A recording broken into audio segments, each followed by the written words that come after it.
BEd first year sessional work diary course 2 contemporary India in education आपके लगता है course 2 के अंतर्गत उसके सेशनल वर्क की डायरी। पहले पेज पे आपको ये प्रमाण पत्र बनाना है। अच्छी प्रकार से प्रमाण पत्र लिखें और इसमें जानकारी अपनी लिखें, ध्यान रखें। उसके बाद दूसरे पेज पे आपको इंडेक्स बनाना है, यानी जो भी डायरी आप मेंटेन करोगे वो डायरी लास्ट तक मेंटेन होने के बाद आपका दूसरा पेज खाली रख लें इसको। उसके बाद लास्ट में आपका इंडेक्स तैयार होगा और इंडेक्स में आपको क्रम संख्या, विषय वस्तु और पेज संख्या आपको लिखनी है।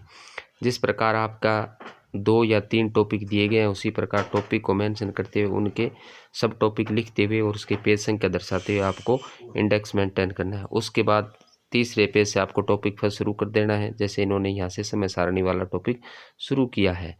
समय सारणी का निर्माण कैसे किया जाता है, उसके बाद समय सारणी के बारे में आपको लिखना है। समय सारणी की आवश्यकता किस लिए होती है, तो उस समय सारणी की आवश्यकता के बारे में आपको यहाँ लिखना है।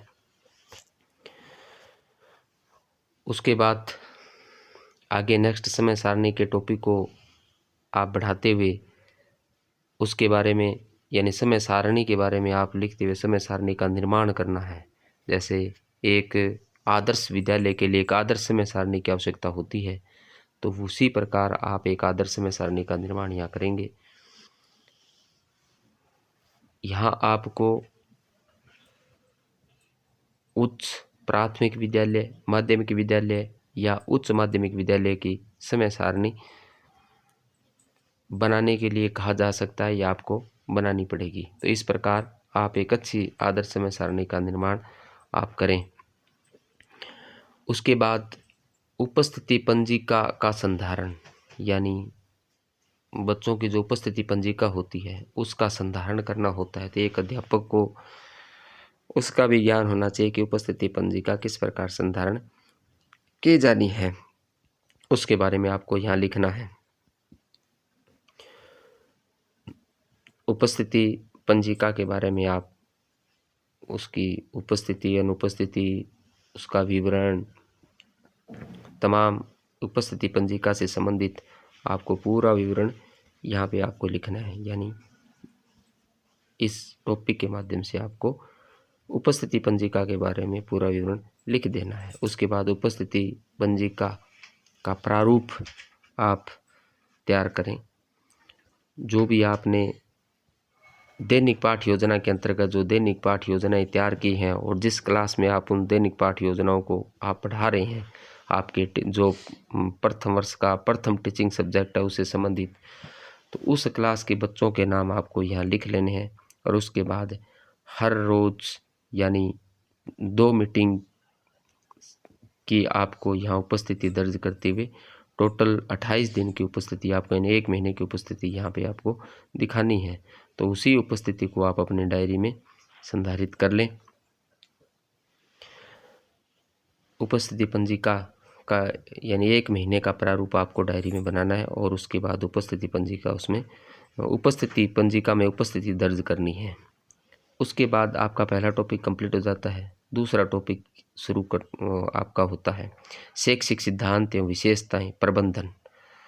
तो इससे संबंधित आपको यहाँ लिखना है। प्रबंधन के बारे में लिखिए आप, प्रबंधन क्या होता है, लॉरेंस के अनुसार कोटिक लॉरेंस ने क्या दी थी, प्रबंधन के बारे में क्या बताया था, तो आप उनकी कोटेशन देते हुए, यानी इस प्रकार के अनेक मनोवैज्ञानिक कोटेशन देते हुए आप यहाँ प्रबंधन के बारे में अच्छी प्रकार से प्रदर्शित कर सकते हैं। शैक्षिक प्रबंधन क्या होता है उसके बारे में आपको लिखना है। शैक्षिक प्रबंधन की परिभाषा आपको देनी है। जैसे हेनरी फ्योस के अनुसार इन्होंने एक शैक्षिक प्रबंधन की परिभाषा दी थी। उन्होंने सूत्र बताया था योजना बनाना, संगठन करना। इस प्रकार आपको उस सूत्र से संबंधित आपको यहाँ लिखना है। शैक्षिक प्रबंधन की आवश्यकता, शैक्षिक प्रबंधन की आवश्यकता क्यों होती है, शैक्षिक प्रबंधन की विशेषताएं आपको यहाँ बतानी है। शैक्षिक प्रबंधन की क्या विशेषताएं होती हैं उसके बारे में आपको अच्छी प्रकार से यहाँ पे लिखना है। शैक्षिक प्रबंधन की आवश्यकता के बारे में और शैक्षिक प्रबंधन की विशेषता के बारे में। इसके बाद जब आप आगे बढ़ोगे तो शैक्षिक प्रबंधन के सिद्धांतों के बारे में लिखनी है, यानी उत्तरदायित्व का सिद्धांत होता है, कार्य विभाजन का सिद्धांत होता है, स्वतंत्रता का सिद्धांत है, सहयोग का सिद्धांत है, समानता का सिद्धांत है, न्याय का सिद्धांत है, निर्देशों में एकता का सिद्धांत है। तो इस प्रकार सिद्धांतों के बारे में आप लिख देंगे। उसके बाद शैक्षिक प्रबंधन के कार्य लिख देंगे आप। संगठन करना, निर्देशन देना, कार्य विभाजन, समन्वय करना, नियंत्रण करना, एकीकरण करना, तमाम कार्यों के बारे में आपको लिख देना है। उसके बाद आपका आता है मानवीय भौतिक संसाधनों का उचित प्रयोग, यानी मानवीय भौतिक संसाधनों का उचित प्रयोग किस प्रकार किया जा सकता है, उसके बारे में आपको अच्छे प्रकार से यहाँ लिखना है। इसके बाद शैक्षिक प्रबंधन के तत्व आते हैं, यानी शैक्षिक प्रबंधन के तत्व कौन कौन से होते हैं, जैसे मानवीय हो गए, भौतिक तत्व हो गए, यानी मानवीय के अंतर्गत तमाम मानवीय संसाधनों से संबंधित है। भौतिक तत्वों के अंतर्गत जो निर्माण सामग्रियाँ होती है उससे संबंधित आता है। इसी प्रकार इसके बारे में जे हटले ने कहा था, इन्होंने 3 तत्व बताए थे, अदा, शैक्षिक प्रबंधन की प्रक्रिया और प्रदा।